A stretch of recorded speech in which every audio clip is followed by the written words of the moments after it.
kinematics. So for this morning, we will have our horizontal and freefall and vertical motion. So by the end of the topic, student must describe motion using position, velocity, acceleration, and time. Then differentiate between the uniform and uniformly accelerated motion. And then apply the four kinematic equation to solve problems involving the horizontal motions. Also, in free fall, ganun lang din po yun. Ang acceleration natin given dito sa horizontal, no? Pagdating naman sa free fall, from the word free fall, no? Ang gravity natin yung mag-govern. We have negative 9.81 meter per second squared. So explain the effect of gravity on object in vertical motion. Then analyze free fall problems assuming no air resistance. And solve kinematics problem involving object thrown upwards and drop from the rest. Okay?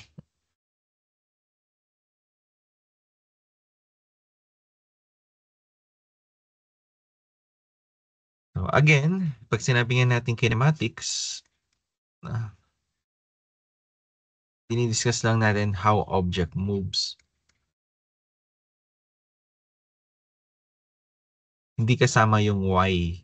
Kasi pag may Y, may force na nag-a-act na sa kanya. So today, we'll just discuss the position, the distance, the velocity, acceleration, and the time. So topic outline, here are the topic outline, no? Ganun lang. Fast forward lang tayo, then we have a problem sets or try for trial. Then later on, before our discussion nga ulit ng next topic, we will answer those problems.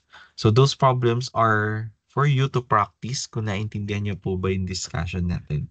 So try to solve it first. Kasi pag hindi niyo po yun nasa-solve, possible, may problem tayo na kailangan nyo i-work out.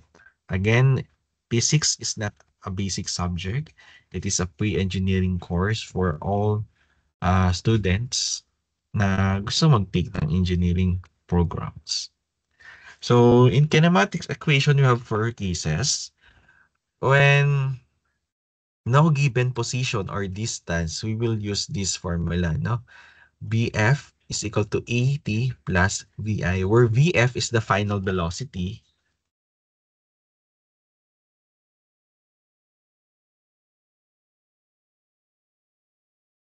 I is the acceleration. T is time. And VI is the initial velocity. Okay? So, pag wala tayong distance na binigay, wala yung X or yung B, no? Hindi siya bigay or not given on the problem, hindi na, eto ang una natin gagamitin. Okay? For the case 2, use when there's no given final velocity. So, wala tayong VF na binigay. Yes, wait lang.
Pero sa ano sir?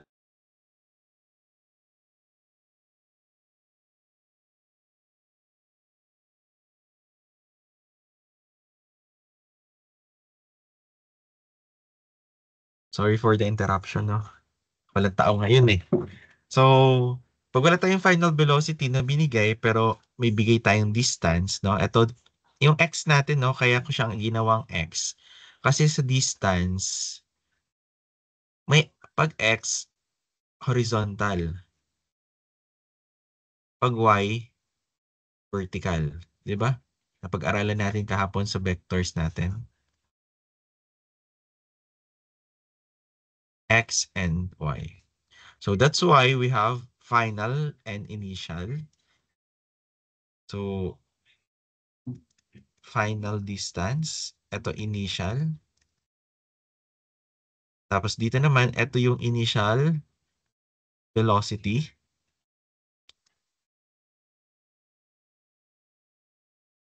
Then, acceleration ulit yung A. Yung time natin naka t squared all over 2. So, hindi ko na dito i-derive. No? Ang kailangan natin is to be familiarize yung kung saan ginagamit yung apat na cases. So, hopefully in your intervention for P6 subject, ma-derive sa inyo to. Case 3, when there's no given time. So, dito naman walang time na binigay. Oh, not included. So, we will use this. BF squared is equal to VI squared plus 2A times X of F minus X of I. And lastly is, or parang una naman tayong given na acceleration, we have this equation, XF is equal to X of I plus T over 2, which is the average of the two velocity, VI plus BF. Okay? So let's try to solve problems involving those equations. So for example, if a car accelerates from rest at a constant 5.5 meter per second squared, how long it will need to reach a velocity of 28 meter per seconds.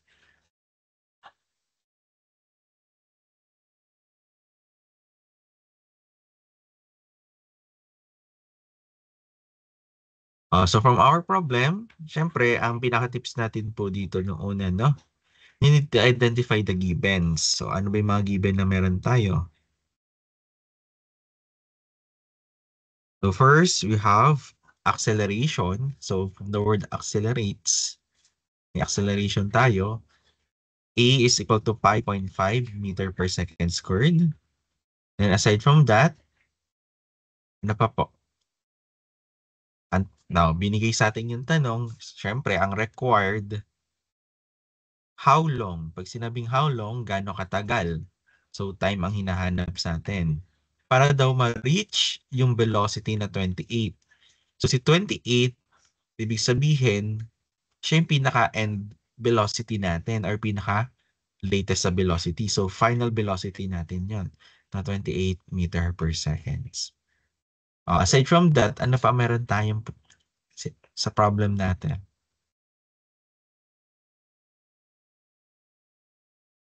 If you check, bago siya mag-accelerate, ano sinabi? From the rest. Diba? Hindi man lang nakasulat siya, pero ano ibig sabihin ng from the rest? Diba? Ang initial velocity niya po ay 0 meter per second. So, dapat kailangan din natin ilagay yan. Hindi pa siya gumagalaw, nag-accelerate siya ng 5.5 meter per seconds, tapos na-reach niya yung 28 meter per second sa final velocity. Ang tanong, gaano daw katagal? Okay? So, from the different cases, sa tingin niyo po, anong kailangan natin? If you check, may distance ba tayong binigay? No distance, no? On the given. Therefore, anong case po siya? Case 1, case 2, case 3.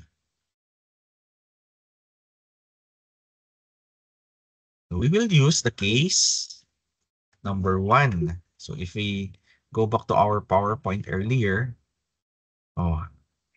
case 1, use when there's no given position or distance. So we will use this, the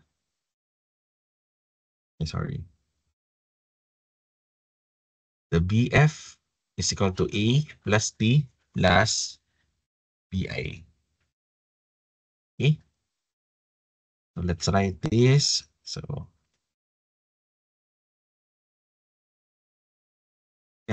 BF is equal to hindi.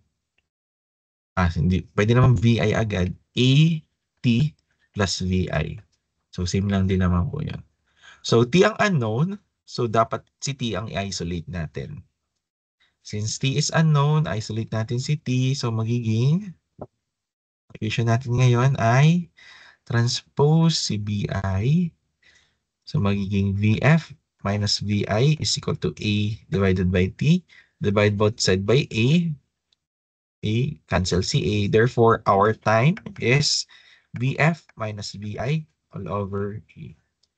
Then, substitute lang po natin yung mga given natin. VF is 28 meter per seconds minus initial velocity na 0 meter per seconds all over acceleration na 5.5 meter per second squared.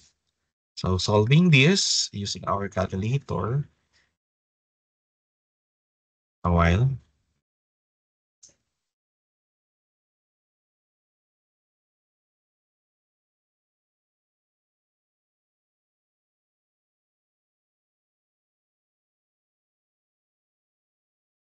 Nasaan yung pinaka-ano natin? So, substitute lang po natin. Kung na-solve nyo, okay lang din. You can type it in our chat box. Pero for recording purposes, so 28 minus 0. Pwede naman natin di ilagay si 0. Pero baka magulat kayo wala si 0. So, answer will be 56 over 11 or 5.09. Ba't ganito yung setup? 28 divided by 5.5.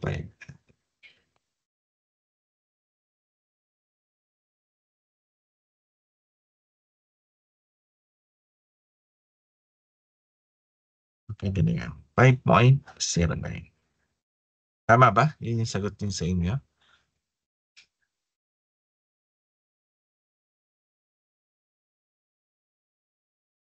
So, answer is equal to 5.09. O, check natin anong units. Tignan nyo po yung pinag-aralan natin last time, no?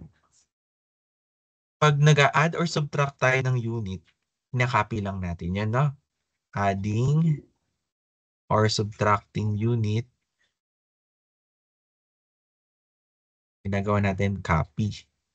So, magiging meter per seconds lang yan sa taas. Sa baba, meter per second squared. Check natin.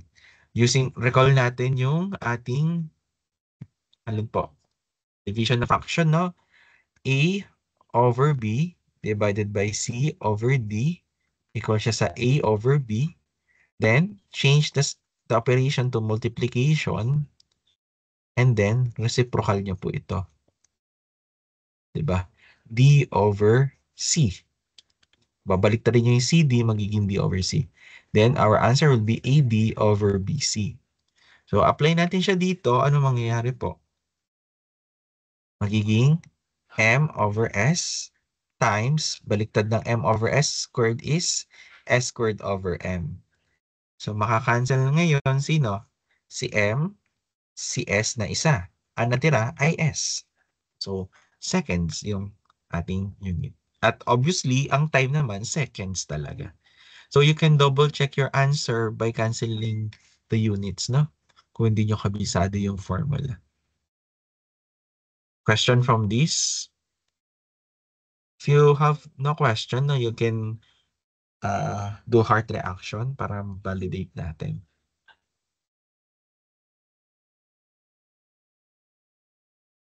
Okay? So, kung wala naman po, let's have our second problem. Here our solution by PowerPoint. Still, we have the same answer, 5.09.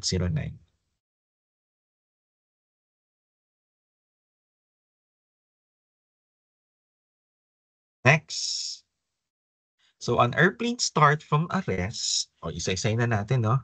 Start from a rest, obviously, initial velocity na yung sinabi dito.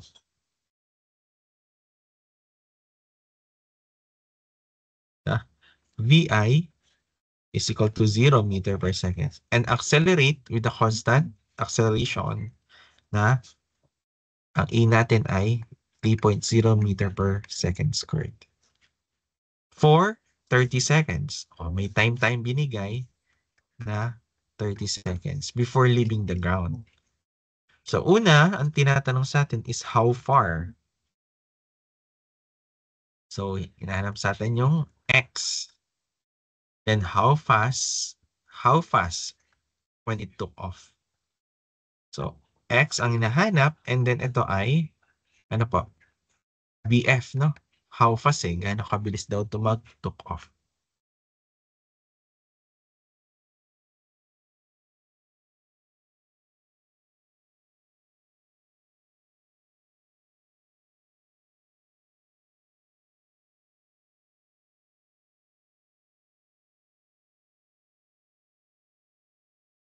Okay? So, to answer the first problem, sa tingin nyo, anong pinakakailangan natin? O, kung hindi kayo sanay na ganyan, pwede nyo pong i-list down yung given natin. So, VI is equal to 0 meter per seconds. Acceleration is 3 meter per second squared. Time is 30 seconds. Una, hinahanap natin si X. No? So, how far? Ibig sabihin, from initial distance, di ba, xi, hanggang doon sa pinaka-final distance na hinahanap natin. So, ano yung distansya na meron dito? Kaya x yung ilalagay natin. Okay? Or pwede nyo gawin, di ba, using the distance formula, x is just equal kay, saan galing si x? xf minus xi. Di ba po? Tama po tayo doon. Next. Unahin muna natin sa letter A. For letter A, paano magiging solution natin dyan?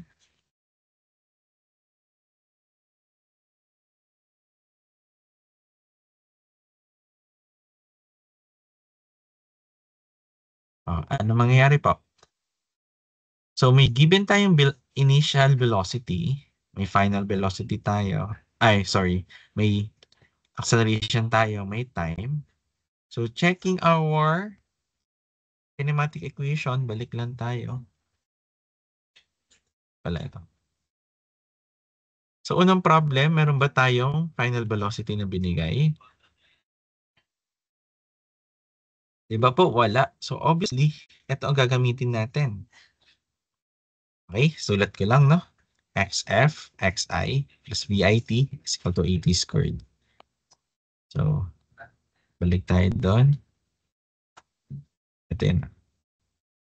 So, we have the XF is equal to XI plus VIT plus AT squared over 2. So, since si X ang hinahanap natin, di ba, we can transpose the XI. So, we can get XF minus X sub I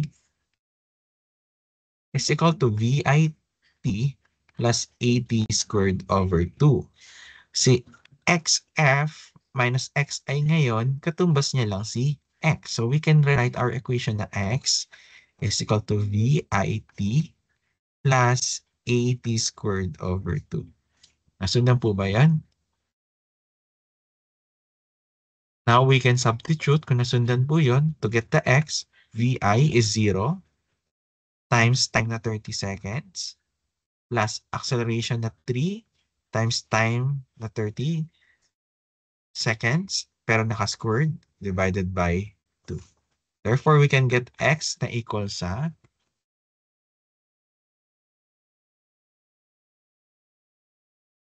0 times 30 is 0 naman. So, din na tayo sa 3 times 30 squared all over 2. So, we can get 1,350. So, 1,350. So, tignan natin anong unit niya. Tignan niyo po Ang acceleration ay meter per second squared. Ang second tapos naka-scored sa labas, so magiging second scored. Cancel si second scored, natira si M. Therefore, meter yung sagot natin.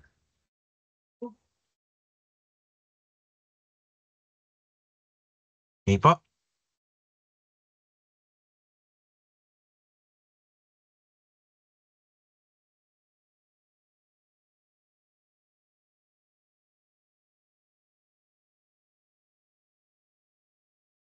Question?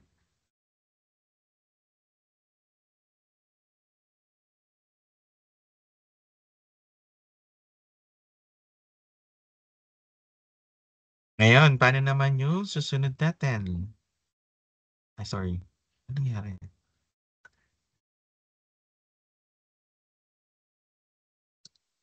Let's have our letter B.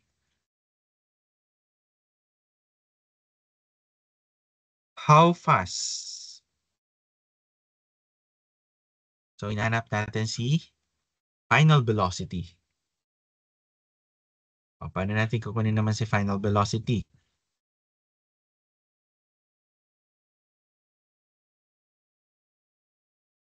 Okay? Ang pinaka-tips ko po sa inyo, kung meron man tayong mga different equation pa, wag niyo po gagamitin yung sagot nyo na sinolve. Ito wag niyo to gagamitin. Bakit? Kasi once na mali itong sagot mo dito, lalo na sa board exam din, affected yung magiging sagot mo dito sa letter B. No, lalo na situational pag board exam. So, ang pinaka-tips ko sa inyo, balik kayo dun sa pinaka-tatlong problem na to. Oh, wala tayong given na distance. So, babalik tayo sa first equation natin na BF is equal to BI plus AT. Sundan nyo ba yon? Oh, ito lang din po yung kanina, no? Nasaan yung kanina natin given? Ayan, no? Pinabaliktad ko lang to. Since pareho lang po yan, no? BF is equal to BI plus AT. Okay? So, from that, makukuha natin yung final velocity. So, BF is just equal to VI is 0 meter per second plus A is 3 meter per second squared times 30 seconds. So, BF is equal to 3 times 30 is 90. And then, ano po yung kanyang unit? So, cancel yung isang S. Diba? O, paano natin pinapakita yung units, no? Sabi ko sa inyo, isa ako sa prop na maarte sa unit. So, ito yung acceleration, ito yung time. Cancel yung S, cancel yung S. Meter per second yun natin. So, ito yung answer natin. Sundan po.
Wait lang po ha.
Sorry for interruption, no?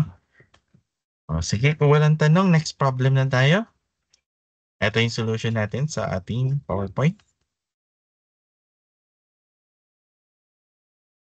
Since 0 yung initial, no, we cancel out na agad siya. Kasi any value multiply by 0.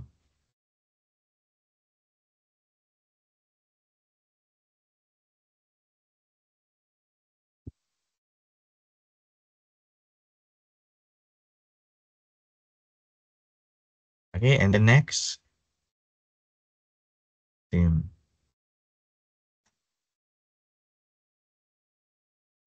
Paano po yung online advising mo, sir?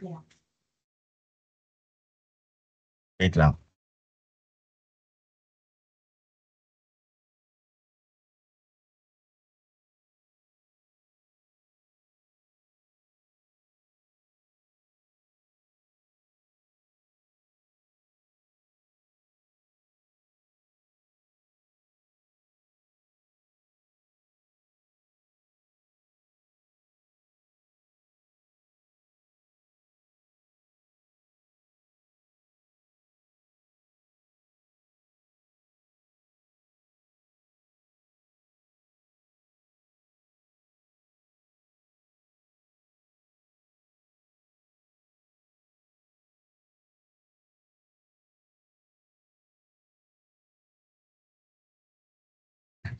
Okay, next example number 3. Sorry for the delay. So a bike traveled from x is equal to 15 meter eastward with a constant acceleration of 3 meter per second squared. If the bike started at 1.5 meter per second, what is the final velocity upon reaching the 30 meter mark? Lista lang natin ulit.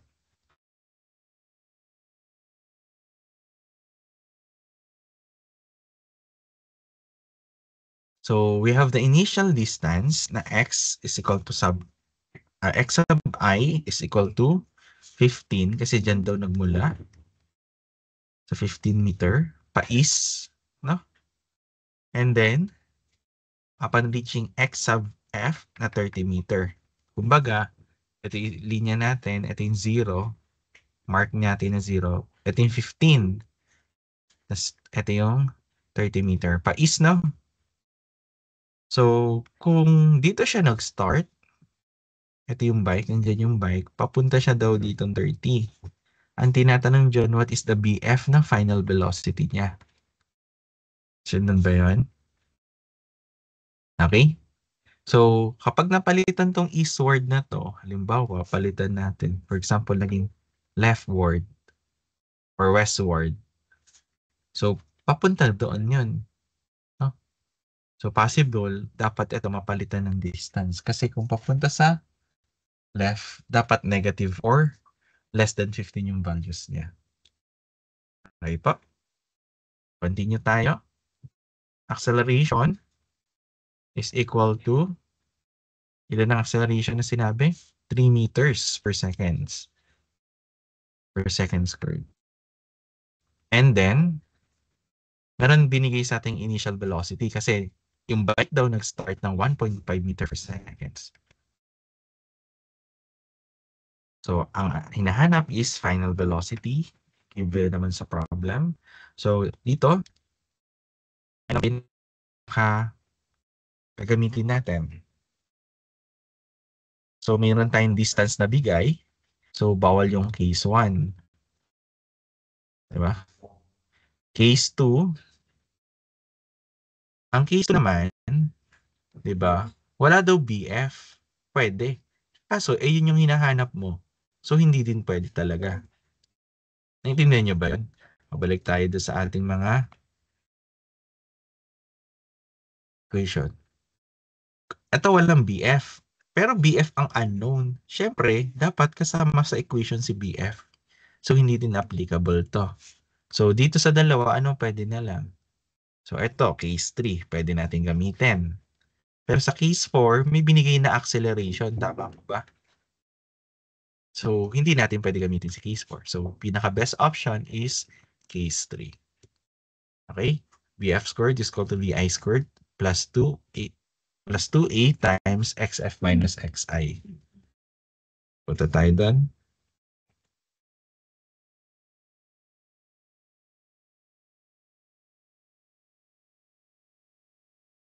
So, therefore, we will use case 3 equal to BF squared is equal to BI squared plus 2A times XF minus XI. Tama ba? Okay.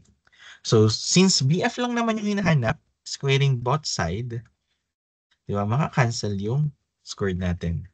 So, BF is equal to square root ni BI squared plus 2A times XF minus XI. Equal sa, ang BI natin is 1.5 squared plus 2. Anong A natin? 3 meters times XF minus XI. So, 30 minus 15. So, solving this using calculator, we can get square root ni 1.5 squared plus 2 times 3 times 30 minus 15. Answer is equal sa 9.60. Ay, sorry. Anong unit natin? Tignan natin po, no? In-square root ko po siya.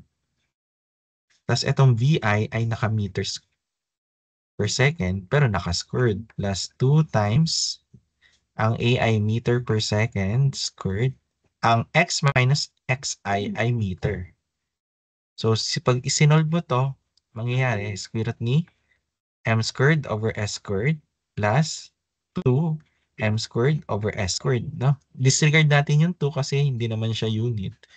Pag pinagsama natin yan, still M squared over S squared. Square root niyang pareho niyan, numerator denominator, square root ng M squared is M.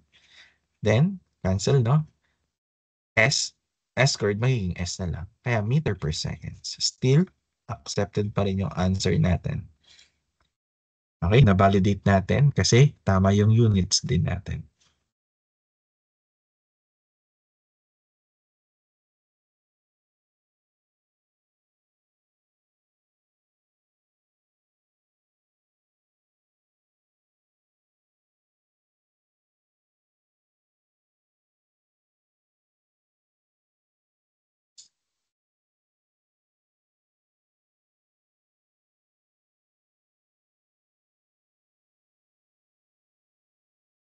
Question po? Okay, continue na natin para makapag-practice na kayo. Ito po yung solution natin using our PowerPoint.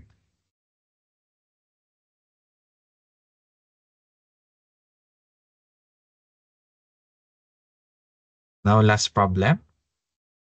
A race car traveling 44 meter per seconds, slow at constant rate. No? So, kapag nag-slowing down tayo, nagkakaroon tayo ng deceleration, no? Pagbagal. Pag nag-slow down, ibig sabihin po nun, no, yung acceleration mo, nagiging negative, no? Decelerate. Mali spelling. Okay po. So, initially, we have 44 meter per seconds. And nag-decelerate siya, we have negative, decelerate to a constant velocity. Wala palang pinakasinabi, no?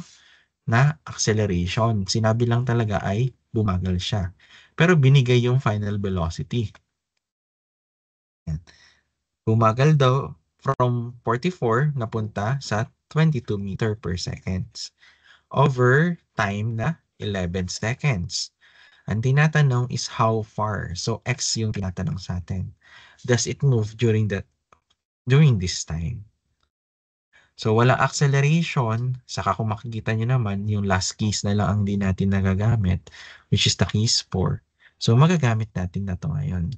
Again, si xf minus xi, transpose ko to, no? Is just equal to x. So kung isa-substitute natin sa pinaka-equation, our equation is just x is equal to t over 2 vi plus bf. So average lang no ating velocity times the time.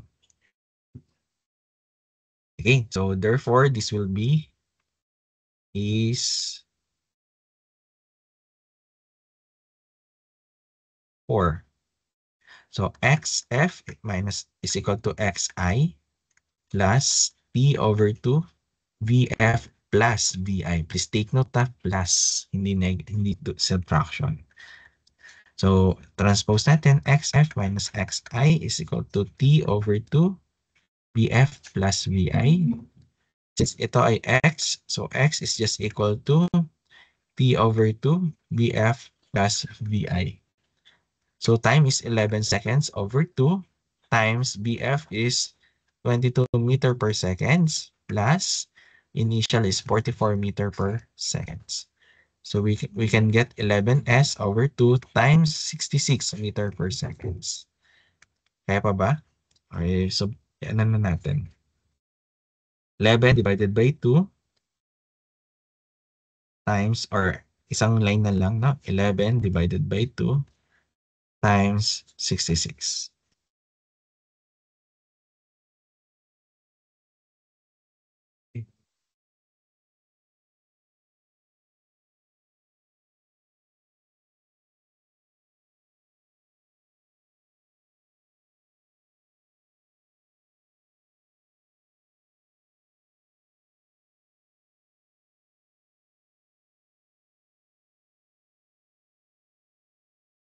Answer is 363.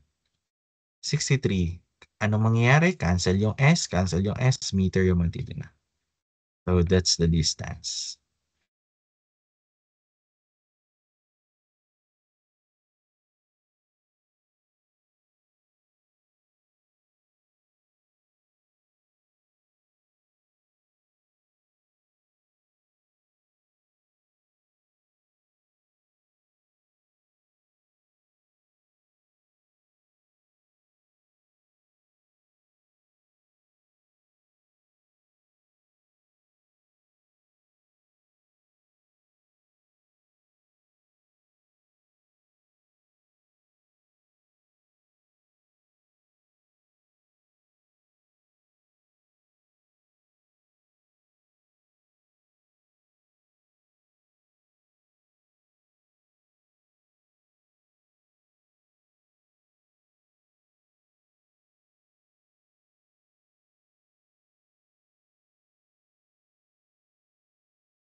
Okay po. So let's end our discussion for kinematic equation. Ito yung sagot natin for sample number 4. Ay, nawala na ng animation eh, no? Ay, ito pala. Isa pa.